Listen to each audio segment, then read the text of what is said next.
বিখ্যাত আন্তর্জাতিক ব্র্যান্ডকে অনুকরণ করে স্থানীয়ভাবে নতুন ব্র্যান্ড তৈরির ইতিহাস নতুন নয়। কেউ একে নকল বলেন, আবার কারো মতে এটি সৃজনশীলতারই ভিন্ন প্রকাশ। তবে বেশিরভাগ ক্ষেত্রে এ ধরনের ক্লোন ব্র্যান্ড মূল কোম্পানির সঙ্গে আইনি লড়াইয়ে টিকে থাকতে পারে না। শেষ পর্যন্ত জয় হয় পুরনো ও প্রতিষ্ঠিত ব্র্যান্ডটির।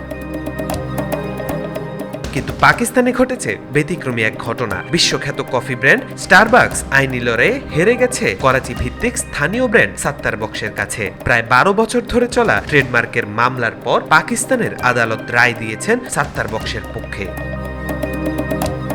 2013 সালে দুই বন্ধু রিজওয়ান আহমেদ ও আদনান ইউসুফ সাত্তারবক্স প্রতিষ্ঠা করেন। শুরু থেকেই ব্র্যান্ডটির নাম আর লোগো নিয়ে বিতর্ক তৈরি হয়। সবুজ বৃত্তাকার লোগোর ভেতরে থাকা গোফওয়ালা মানুষের ছবি দেখে অনেকেই বলেন এটি স্টারবাকসের বিখ্যাত মৎস্যকন্যা লোগোর আদলে তৈরি। নামেও কিছুটা মিল রয়েছে, ফলে জন্মলগ্ন থেকেই ট্রেডমার্ক আইন লঙ্ঘনের অভিযোগে পড়ে ব্র্যান্ডটি।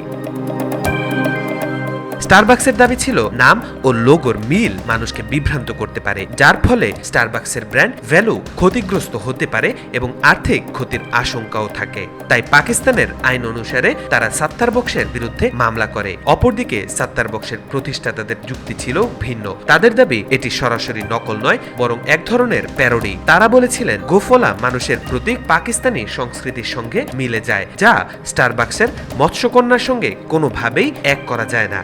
শুধু তাই নয়, তাদের ফন্ট, রং, মেনু এবং সামগ্রিক সাজসজ্জাতেও রয়েছে ভিন্নতা।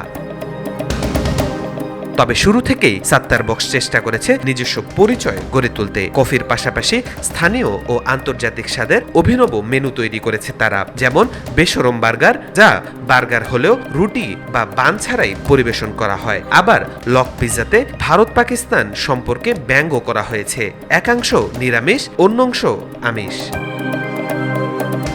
ক্যাফের সাজসজ্জা, মেনুর নামকরণ, বিজ্ঞাপন সবকিছুতেই স্থানীয় সৃজনশীলতার ছাপ রাখার চেষ্টা করেছে সাত্তারবক্স। ফলে পাকিস্তানি তরুণদের কাছে এটি শুধু ক্যাফে নয়, এক ধরনের সাংস্কৃতিক প্রতীক হয়ে উঠেছে। দীর্ঘ আইনি লড়াই শেষে আদালত শেষ পর্যন্ত সাত্তারবক্সের পক্ষে রায় দেয়। তবে শর্ত হিসেবে ব্র্যান্ডটিকে তাদের মূল লোগো কিছুটা পরিবর্তন করতে হয়। তবুও রায়কে বিশ্লেষকরা দেখছেন বৈশ্বিক কর্পোরেট শক্তির বিরুদ্ধে স্থানীয় সৃজনশীলতার এক বিরল জয় হিসেবে। তাওফিকুল ইসলাম, আজকাল।